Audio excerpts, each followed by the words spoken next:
कोकणात सण म्हटला की प्रत्येक गावाची वेगवेगळी रीत परंपरा असते.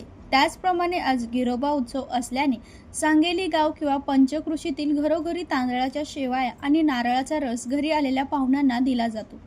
तांदळाच्या शेवाळ्या आणि ओल्या नारळाचा रस कसा तयार केला जातो याची माहिती आमच्या प्रतिनिधींशी बोलताना महिलांनी दिली. नमस्कार, माझे नाव भाग्यश्री रमाकांत राऊ. आज आमचा सांगलीचा पंचक्रोशीतील गिरोबा उत्सव. आमचा गिरोबा उत्सव म्हणजे सगळ्यात मोठा उत्सव, म्हणजे गणपती दिवाळीपेक्षा मोठा उत्सव. आज आमच्याकडे स्पेशल म्हणजे शिरवाळ्या आणि नारळाचा ओल्या नारळाचा रस हे असतं. कोणाच्याही घरी असू दे शिरवाळ्या आणि रस.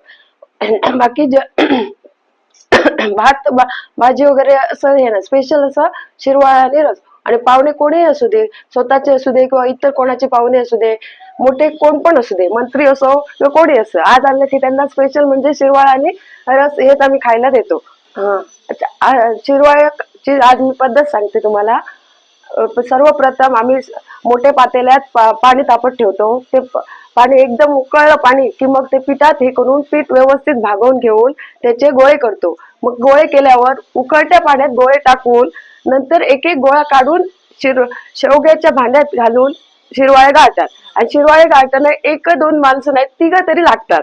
तिघं माणसं झाली तर ते व्यवस्थित म्हणजे काढायला ठेवायला भेटतात. आणि त्याच्यानंतर ओल्या खोबऱ्याचा रस काढतो.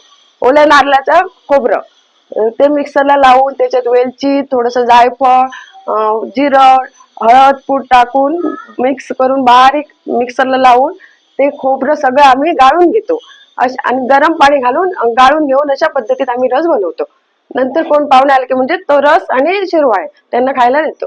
पंकज मडे, जनशक्ती, सावंतवाडी.